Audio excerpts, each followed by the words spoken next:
आप सभी लोगों का एक बार फिर से स्वागत है। पिछले क्लास से आगे बढ़ते हुए कैबिनेट मिशन योजना देखते हैं।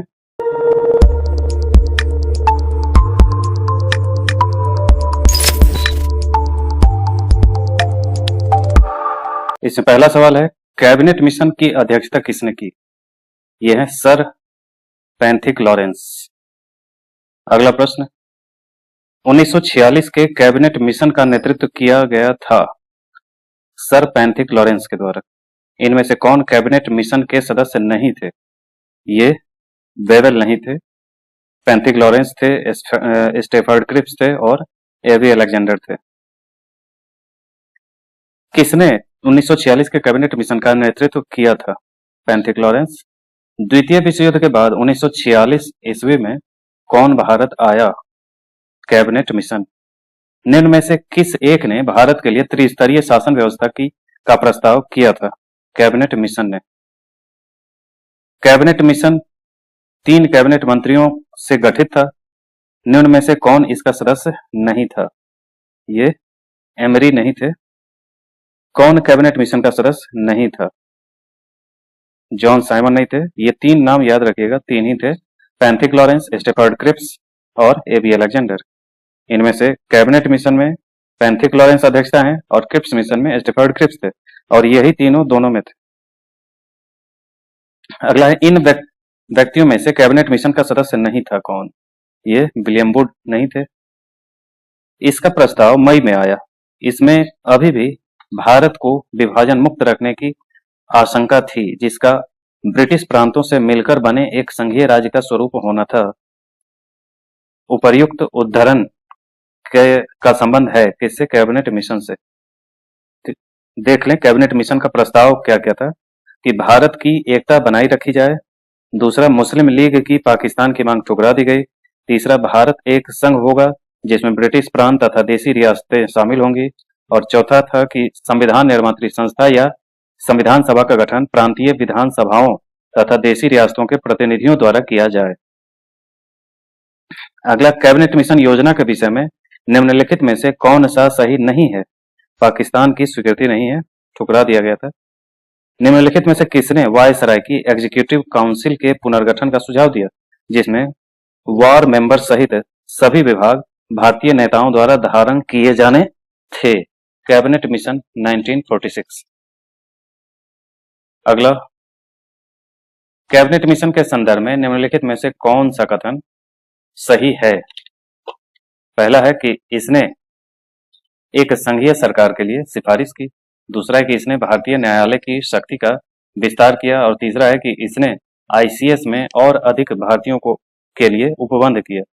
तो केवल एक है कि इसने एक संघीय सरकार की सिफारिश की, बाकी सब नहीं है। कैबिनेट मिशन भारत आया कब?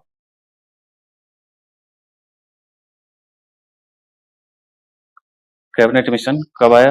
1946। देखें, 24 मार्च 1946 को दिल्ली पहुंचा था। डेट याद रखिए, 24 मार्च 1946।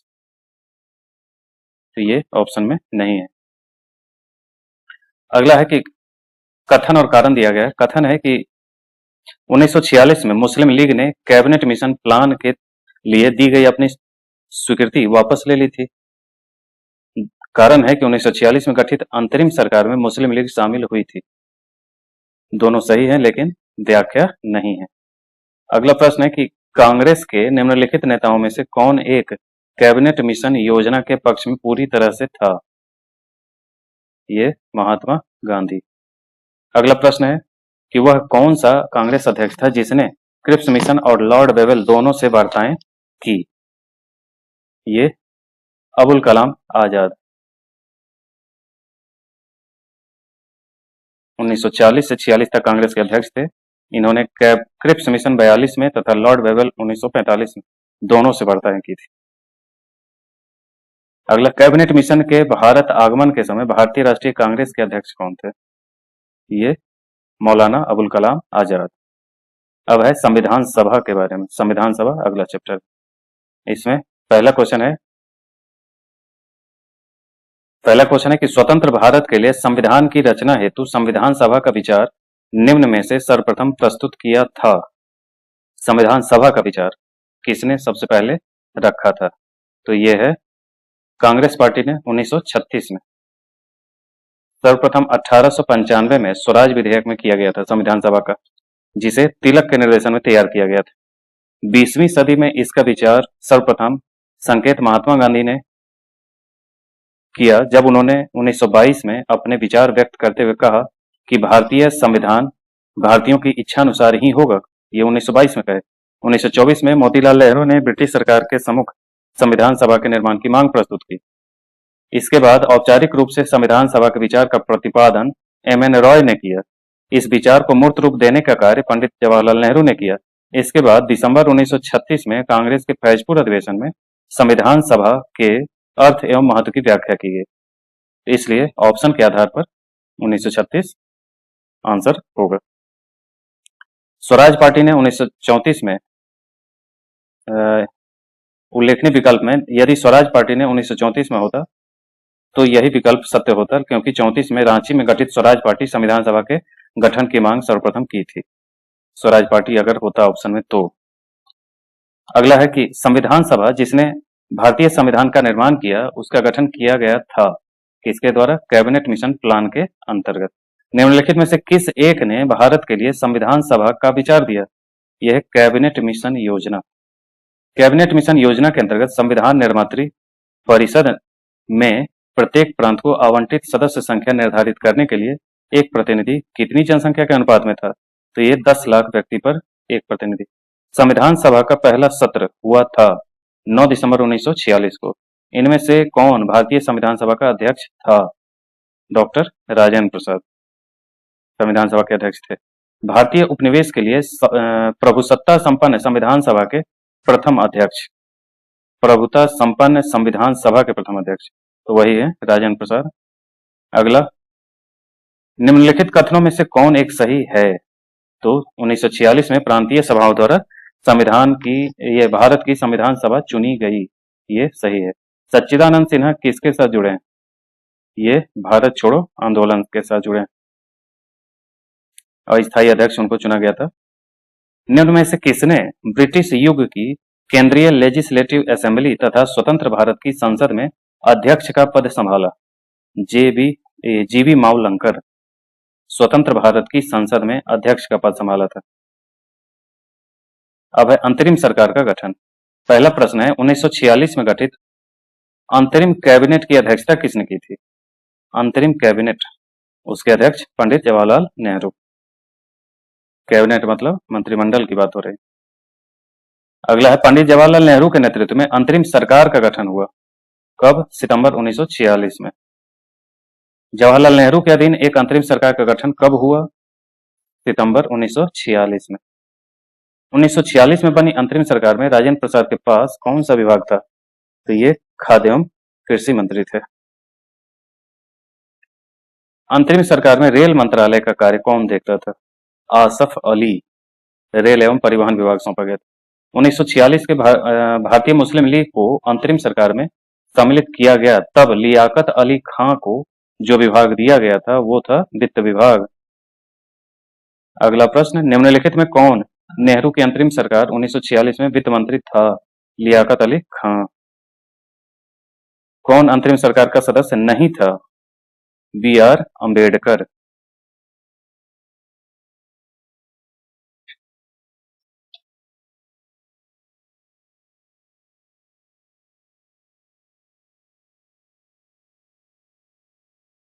अगला प्रश्न, निम्नलिखित में से कौन 2 सितंबर 1946 को गठित अंतरिम सरकार में मंत्री नहीं थे?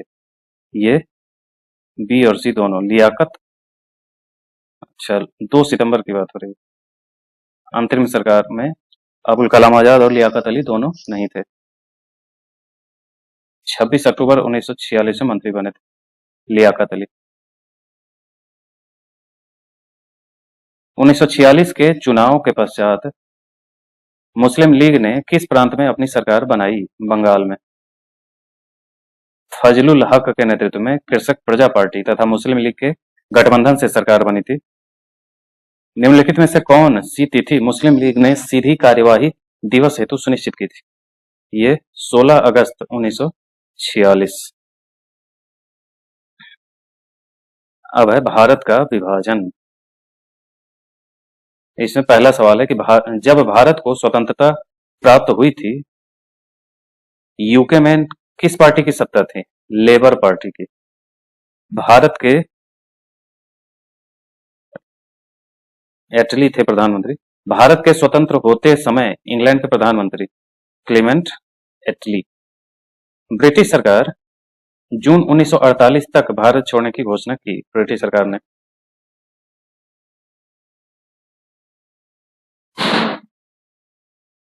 फरवरी 1947 में घोषणा की थी कि हम छोड़ देंगे। अगला, लॉर्ड माउंटबेटन वायसराय के रूप में भारत आए, यथासंभव भारत को संयुक्त रखने की विशेष हिदायत के साथ। कौन सी योजना भारतीय स्वतंत्रता के का आधार बनी? माउंटबेटन योजना। माउंटबेटन योजना आधार बनी किसकी? सत्ता हस्तांतरण की और देश के विभाजन की। भारतीय स्वतंत्रता अधिनियम the Indian independence act British संसद द्वारा पारित किया गया कब? जुलाई 1947। भारत स्वतंत्रता अधिनियम 1947 प्रभावी हुआ था कब? 18 जुलाई 1947। भारतीयों को वर्ष 1947 में सार्वभौम सत्ता सौंपने की योजना निम्न में से किस नाम से जानी गई? माउंटबेटन योजना। भारत के विभाजन से संबंधित माउंटबेटन योजना की सरकारी तौर पर घोषणा कब हुई थी? तो ये 3 जून 1947 को। कथन और कारण बताना है। कथन है कि अंग्रेजों ने भारत को 1947 में स्वतंत्रता प्रदान कर दी। कारण है कि अंग्रेज द्वितीय विश्व युद्ध में निर्बल हो चुके थे। दोनों सही भी हैं और व्याख्या भी हैं। कथन कारण फिर से है, स्वतंत्र भारत में ब्रिटेन की प्रभुसत्ता बनी रही। कारण है कि स्वतंत्र भारत के गवर्नर जनरल की नियुक्ति ब्रिटेन के प्रभुता संपन्न शासक ने की थी। ए गलत है किंतु आर सही है।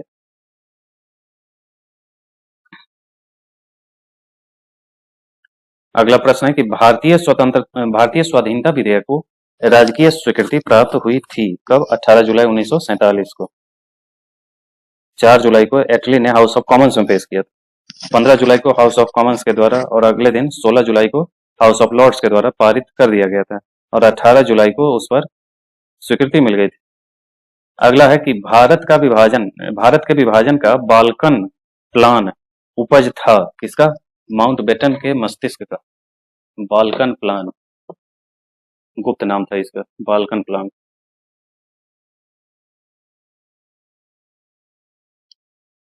अगला है कि 1947 में भारतीय राष्ट्रीय कांग्रेस देश के विभाजन के लिए मुख्य रूप से इसलिए सहमत हुई क्योंकि वे बड़े पैमाने पर संभावित सांप्रदायिक दंगों को बचाना चाहते थे। अगला है कथन और कारण देखना है। कथन है कि भारतीय राष्ट्रीय कांग्रेस ने माउंटबेटन योजना को स्वीकार किया। ये सही है किंतु आर गलत है। कारण है कि वह द्विराष्ट्र सिद्धांत को मानती थी। ये सही है और गलत है। माउंटबेटन योजना को स्वीकार कर लिया। भारत के विभाजन के विकल्प के रूप में गांधी जी ने माउंटबेटन को सुझाया था कि वे जिन्ना को सरकार बनाने के लिए आमंत्रित करें। अगला है रेडक्लिफ समिति किस लिए नियुक्त की गई थी? भारत और पाकिस्तान के बीच सीमाओं को निर्धारित करने के लिए। भारत विभाजन के संदर्भ में 1947 में नियुक्त सीमा आयोग की अध्यक्षता की थी किसने? रेडक्लिफ ने। भारत के विभाजन को टालने का अंतिम अवसर समाप्त हो गया कैबिनेट मिशन को अस्वीकार करने के साथ ही। 15 जून 1947 को दिल्ली के कांग्रेस के दिल्ली अधिवेशन में भारत के विभाजन का प्रस्ताव स्वीकृत हुआ। इस अधिवेशन के अध्यक्ष थे जे.बी. कृपलानी। अगला प्रश्न, 1947 में भारतीय राष्ट्रीय कांग्रेस के दिल्ली अधिवेशन की अध्यक्षता किसने की? जे.बी. कृपलानी ने। दिल्ली 1947 में आयोजित अखिल भारतीय कांग्रेस समिति की बैठक में किसने विभाजन के प्रस्ताव का समर्थन किया था? अबुल कलाम आजाद ने। गोविंद वल्लभ पंत ने भारत विभाजन का प्रस्ताव प्रस्तुत किया और मौलाना अबुल कलाम आजाद ने उसका समर्थन किया। किसने 1947 के कांग्रेस कमेटी की बैठक द्वारा विभाजन के प्रस्ताव को पारित होने को राष्ट्रवाद का संप्रदायवाद के पक्ष में समर्थन के रूप में लिया? ये डॉक्टर किचलू। राष्ट्रवाद का संप्रदायवाद के पक्ष में समर्पण। अखिल भारतीय कांग्रेस कमेटी की 14-15 जून 1947 को संपन्न हुई बैठक में भारत विभाजन के विपक्ष में किसने मतदान किया था? तो ये खान अब्दुल गफ्फार खान ने, सीमांत गांधी जिनको कहते थे। 14-15 अगस्त 1947 के मध्य रात्रि को अंतरिम संसद के रूप में किसने सत्ता ग्रहण की? संविधान सभा ने। 14-15 अगस्त 1947 के मध्य रात्रि केंद्रीय असेंबली में इकबाल का गीत हिंदुस्तान हमारा तथा जनगण मन किसने गाया? सुचेता कृपलानी ने।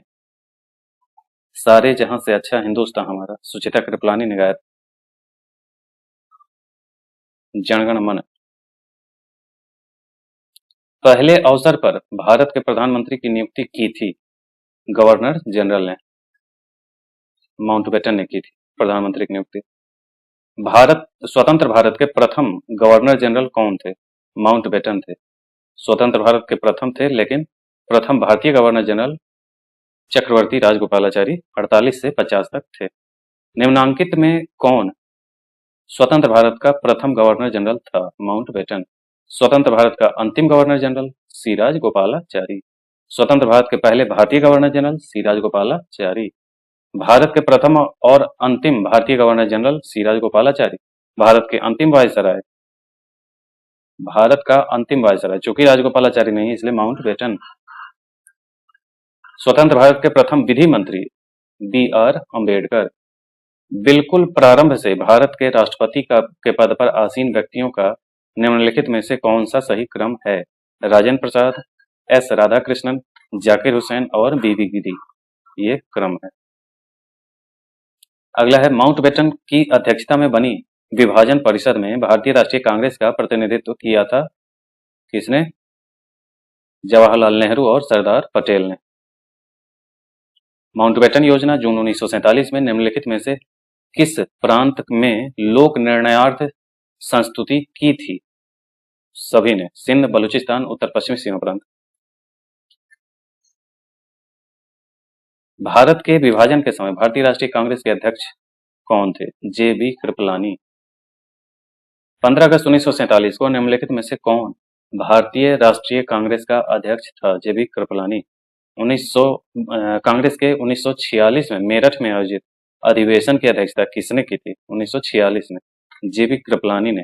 अंग्रेजों द्वारा भारतीयों को 1947 में सत्ता हस्तांतरित किए जाने के समय कांग्रेस अध्यक्ष कौन था? जे बी कृपलानी। अगस्त 1947 स्वतंत्रता दिवस के समारोह में निम्नलिखित में से कौन नेता कहीं भी सम्मिलित नहीं हुआ? महात्मा गांधी। 26 जनवरी के दिन संविधान को 26 जनवरी के दिन लागू करने का निर्णय किस लिए लिया गया? इसलिए कि कांग्रेस ने इस तिथि को 1930 में स्वतंत्रता दिवस के रूप में मनाया था, उसी को याद रखने के लिए। भारतीय राष्ट्रवाद ब्रिटिश राज का शिशु था, ये किसने कहा है? आर कोपलैंड ने, आर कोपलैंड के शब्दों में। निम्नलिखित में से किसने कहा कि ब्रिटिश शासन की सबसे अधिक महत्वपूर्ण उपलब्धि भारत का एकीकरण था? के एम पणिक्कर ने। भारतीय स्वतंत्रता के समय अंग्रेजी महाराजा था कौन? यानी कि ब्रिटेन का महाराजा कौन था? जॉर्ज षष्ठम। अब भारत का संवैधानिक विकास। रेगुलेटिंग एक्ट पारित किया गया कब? 1773। किस साल रेगुलेटिंग एक्ट पारित किया गया? 1773। रिपीटेड सवाल। प्रथम बार किसने गवर्नर जनरल ऑफ बंगाल के पद हेतु प्रावधान किया था? Regulating act 1773। निम्न में से किसके अंतर्गत भारत में सर्वप्रथम सर्वोच्च न्यायालय की स्थापना हुई? रेगुलेटिंग एक्ट 1773 के तहत 74 में गठित किया गया। सर एलिजा इम्पे इसके प्रथम न्यायाधीश थे और रॉबर्ट चैम्बर्स, स्टेफन सीयर, ली मैस्टर और जॉन हाइड अन्य न्यायाधीश थे। कलकत्ता के सुप्रीम कोर्ट भारतवर्ष में प्रथम बार किस अधिनियम द्वारा बनाई गई थी? 1773 के अधिनियम द्वारा। ऑप्शन में नहीं है। ईस्ट इंडिया कंपनी द्वारा स्थापित उच्चतम न्यायालय के प्रथम मुख्य न्यायाधीश एलिजा इम्पे थे। भारत के गवर्नर जनरल को किस एक्ट द्वारा अपनी समिति के निर्णय को अस्वीकार करने का अधिकार मिला? 1786 के अधिनियम के द्वारा। निम्नलिखित में से किस अधिनियम के तहत लॉर्ड कॉर्नवालिस को अपनी काउंसिल के फैसले को रद्द करने का अधिकार मिला था? यह है 1786 का 1786 का एक्ट।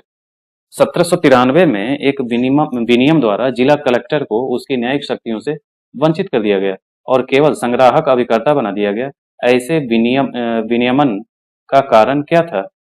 कॉर्नवालिस जिला कलेक्टर में संकेंद्रित इतनी विस्तृत शक्ति से सतर्क हो गया था और महसूस करता था कि एक व्यक्ति में इतनी परम शक्ति का होना अवांछनीय है।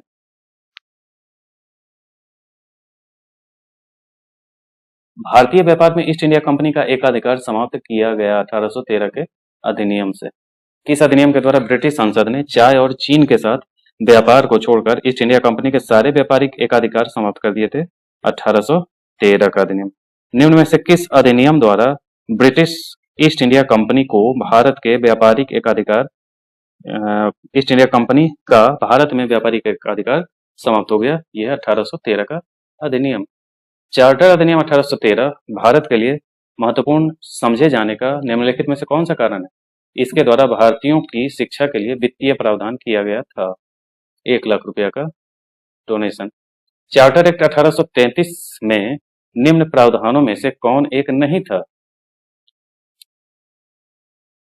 गवर्नर जनरल की काउंसिल में विधि सदस्य के रूप में एक भारतीय की नियुक्ति ये नहीं था।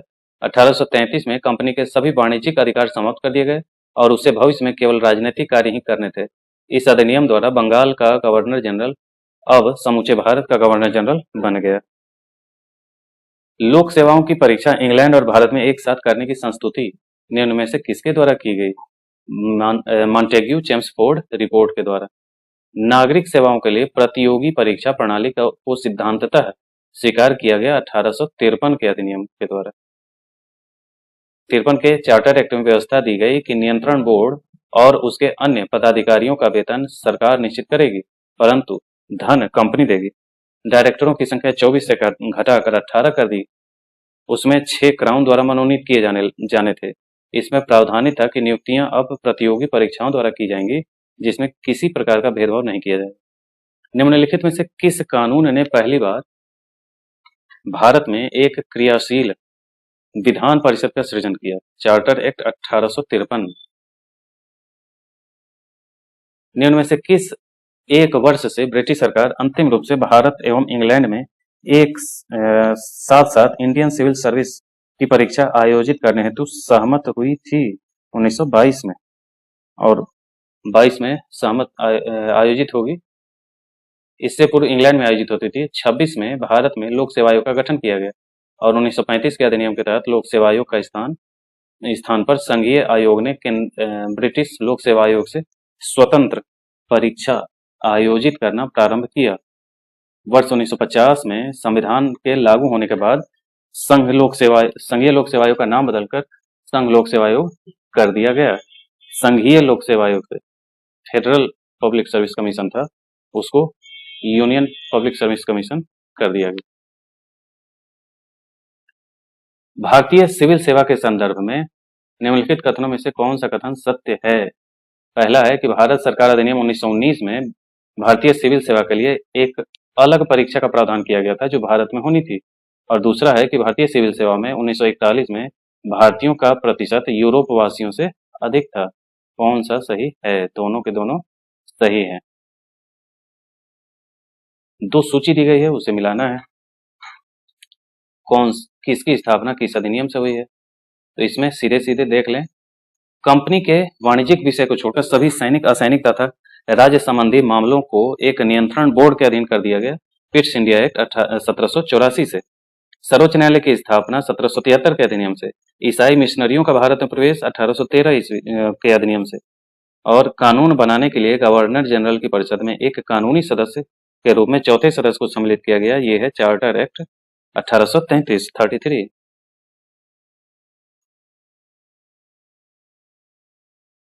सूची दिए गए हैं भारत के उपनिवेशीय सरकार के अधिनियम और उसका प्रावधान।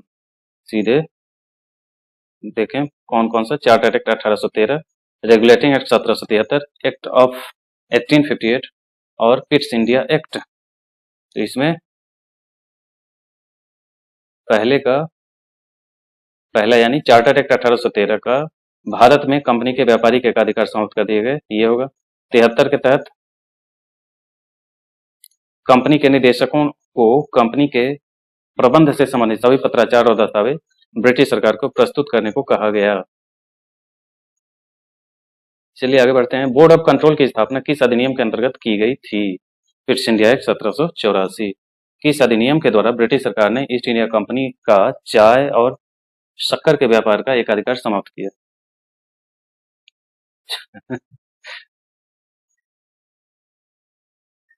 चाय और चीन का है ये 1833 का अधिनियम। कहीं चीनी लिखा होगा तो चीनी को ये लोग शक्कर समझ लिए, चीन को चीनी लिख दिया जाता है ना कभी कभी। अगला है कि ब्रिटिश ईस्ट इंडिया कंपनी ने चाय के व्यापारिक एकाधिकार को खो दिया 1833 के चार्टर एक्ट से। निम्नलिखित में से किस वर्ष वर्तमान उत्तर प्रदेश का प्रायः संपूर्ण क्षेत्र बंगाल प्रेसिडेंसी से अलग करके आगरा प्रेसिडेंसी के अधीन कर दिया गया? 1834 में। भारत का शासन ईस्ट इंडिया कंपनी से क्राउन को स्थानांतरित किया गया 1858 के भारत सरकार अधिनियम के तहत। अगला प्रश्न, चार्टर एक्ट 1853 के द्वारा कथन है, चार्टर एक्ट 1853 के द्वारा ईस्ट इंडिया कंपनी को भारतीय व्यापार के एकाधिकार को उत्सादित कर दिया गया। और दूसरा है कि गवर्नमेंट ऑफ इंडिया एक्ट 1858 के अंतर्गत ब्रिटिश संसद ने ईस्ट इंडिया कंपनी को पूर्णतः समाप्त कर भारत में सीधा शासन करने का उत्तरदायित्व ग्रहण किया। तो ये केवल दूसरा सही है, पहला जो है वो अभी पढ़ चुके कि भारतीय व्यापार के एकाधिकार 1813। अगला है, निम्न में से किस एक्ट के द्वारा भारत के गवर्नर जनरल को अध्यादेश जारी करने की शक्ति प्रदान की गई? Indian council act 1861। अगला है, ब्रिटिश इंडिया के निम्नलिखित में से किस एक अधिनियम ने सामूहिक कार्यचालन के स्थान पर विभाग या विभागीय पद्धति द्वारा वायसराय की कार्यकारी परिषद पर उनके प्राधिकार को और बल प्रदान किया? यह है इंडियन काउंसिल एक्ट 1861। किस अधिनियम के अंतर्गत भारतीय विधान परिषद को बजट पर बहस करने की शक्ति प्राप्त हुई? यह 1892 का अधिनियम, बजट पर बहस की। निम्न में से किस अधिनियम के द्वारा अंग्रेजों ने भारत में सर्वप्रथम परोक्ष निर्वाचन प्रणाली की शुरुआत की? 1892। भारत में मीडिया को नियंत्रित करने के लिए एक्ट कब पारित किया गया था? 1835, 1867, 1878 और 1908 में। देख लें, सर्वप्रथम 1835 में प्रेस एक्ट का ऐलान किया। प्रेस और पुस्तकों का पंजीकरण अधिनियम 1867 पारित किया गया। 1878 में वर्नाक्युलर प्रेस एक्ट पारित किया गया और मिंटो के समय में प्रेस पर नियंत्रण का एक्ट मिंटो के समय में 1908 में पारित किया गया। बंबई, मद्रास और कलकत्ता में उच्च न्यायालय की स्थापना कब हुई? ये 1861। भारत में ब्रिटेन के सभी संवैधानिक प्रयोगों में से सबसे कम समय तक चला कौन? 1909 का Indian council act. British Bharat में सांप्रदायिक प्रतिनिधित्व की व्यवस्था निम्नलिखित में से किस अधिनियम द्वारा की गई थी? यह है मार्ले मिंटो सुधार। सांप्रदायिक प्रतिनिधित्व 1909 का अधिनियम, मार्ले मिंटो सुधार। निम्न में से किस अधिनियम ने भारत में पृथक निर्वाचक मंडल आरंभ किया? यह है 1909 का भारत परिषद अधिनियम, जिसको मार्ले मिंटो सुधार कहा जाता है। 20 अगस्त 1917 के सुधारों की घोषणा को जाना जाता है। 1917 के सुधारों की घोषणा को क्या कहा जाता है? मॉन्टेग्यू घोषणा। 20 अगस्त 1917 की घोषणा को मॉन्टेग्यू घोषणा के नाम से जाना जाता है। द्वैध शासन का जनक किसे माना जाता है? ये सर विलियम कर्टिस को, सर लियोनिल कर्टिस को द्वैध शासन का जनक माना जाता है। उसके द्वैध शासन संबंधी विचार भारत सरकार अधिनियम 1919 का आधार बने। Lionel Curtis. मॉन्टेग्यू चेम्सफोर्ड की रिपोर्ट के बारे में कि 1900 भारत सरकार अधिनियम 1919 का आधार बनी। मॉन्टेग्यू चेम्सफोर्ड की रिपोर्ट जो है भारत सरकार अधिनियम 1919 का आधार बनी। 1919 में जब मॉन्टेग्यू चेम्सफोर्ड अधिनियम पास हुआ था तब इंग्लैंड का प्रधानमंत्री कौन था? तो ये हैं लॉर्ड जॉर्ज। इंग्लैंड का प्रधानमंत्री डेविड लॉयड जॉर्ज थे। अगला है, प्रांतों में द्वैध शासन प्रणाली किस अधिनियम के अंतर्गत लागू की गई? 1919 के अधिनियम से। और केंद्र में द्वैध शासन 1935 के अधिनियम से लागू हुआ था। आगे देखें, भारतीय इतिहास के संदर्भ में द्वैध शासन सिद्धांत किसे निर्दिष्ट करता है? तो प्रांतों में प्रत्यायोजित विषय का 2 वर्गों में विभाजन, ये आरक्षित और हस्तांतरित विषय में बांट दिया गया था टोटल सब्जेक्ट को। मॉन्टेग्यू चेम्सफोर्ड प्रस्ताव किससे संबंधित थे? संवैधानिक सुधार से। भारत सरकार अधिनियम 1919 ने निम्नलिखित में से किसको स्पष्ट रूप से परिभाषित किया? केंद्रीय एवं प्रांतीय सरकारों की अधिकारिता। अगला है, द्वैध शासन प्रणाली लागू करने वाला एक्ट आया था 1919 में। निम्न में से भारत सरकार अधिनियम 1919 के बारे में असत्य कथन को चिन्हित कीजिए। यह अधिनियम मार्ले मिंटो सुधार अधिनियम के नाम से भी जाना जाता है। कथन और कारण पे विचार करना है। कथन है कि भारत सरकार अधिनियम 1919 के प्रवर्तन के साथ शासन का ढांचा और उसकी विशेषताएं एकात्मक और केंद्रीय रही। कारण है कि सत्ता का एक बड़ा भाग प्रांतों को प्रत्यायोजित किया गया था। तो ये आंसर है कि ए गलत है और आर सही है, यानी कि सत्ता का एक बड़ा भाग प्रांतों को प्रत्यायोजित किया गया था, ये सही है। और भारत 1919 के प्रवर्तन के साथ शासन का ढांचा और उसकी विशेषताएं एकात्मक और केंद्रीय ही रही, ये गलत। कथन कारण पर फिर से विचार करना है। कथन है कि द्विशासन का अर्थ प्रशासन के विषयों का 2 वर्गों में विभाजन था। कारण है कि प्रांत में उत्तरदायी शासन के बोध का प्रवर्तन कराने का प्रयत्न किया गया था। तो ये दोनों सही हैं और व्याख्या भी हैं। अगला है कि भारतीय उच्चायुक्त पद का सृजन किस अधिनियम से हुआ? भारतीय उच्चायुक्त 1919 के भारत सरकार अधिनियम के द्वारा। 1935 के अधिनियम के मुख्य तत्वों में सम्मिलित था क्या? तो एक संघ का प्रावधान और प्रांतों को स्वायत्तता देने का प्रावधान, ये केवल था, बाकी गलत है। निम्नलिखित में से किसने ब्रिटिश भारत में प्रांतीय स्वायत्तता शुरू की? ये भारत सरकार अधिनियम 1935। भारत सरकार अधिनियम 1935 निम्न में से किसकी रिपोर्ट पर आधारित है? यह है साइमन कमीशन। 1935 के भारत सरकार अधिनियम की कुछ विशेषताएं थी, क्या थी? तो गवर्नर प्रांतों में द्वैध शासन, गवर्नरी प्रांतों में द्वैध शासन की समाप्ति, और दूसरा गवर्नरों को विधायी क्रियाओं में वीटो की शक्ति एवं स्वयं द्वारा विधि बनाना, ये दोनों शामिल है। अगला प्रश्न, भारत सरकार अधिनियम 1935 ने समाप्त किया क्या प्रांतीय द्वैध शासन व्यवस्था को? गवर्नमेंट ऑफ इंडिया एक्ट 1935 में प्रांतीय स्वशासन का उपबंध था, एक संघीय न्यायालय फेडरल कोर्ट की स्थापना का उपबंध था, और तीसरा केंद्र में अखिल भारतीय संघ का उपबंध था। ये तीनों सही हैं। 1935 के गवर्नमेंट ऑफ इंडिया एक्ट क्यों महत्वपूर्ण है? क्योंकि यह भारतीय संविधान का प्रमुख स्रोत है। 1935 के भारत सरकार अधिनियम की निम्नलिखित में से कौन सी एक विशिष्ट युक्ति नहीं है? तो ये केंद्र में साथ ही साथ राज्यों में द्वैध शासन है, ये नहीं है, गलत है। प्रांतों से हटा दिया था और केंद्र में लगा दिया था। 1935 के भारत अधिनियम द्वारा प्रस्तावित फेडरल यूनियन में राजसी प्रांतों को शामिल करने के पीछे अंग्रेजों की असली मंशा क्या थी? तो राष्ट्रवादी नेताओं के साम्राज्यवाद विरोधी सिद्धांतों को व्यर्थ करने के लिए राजाओं का इस्तेमाल करना।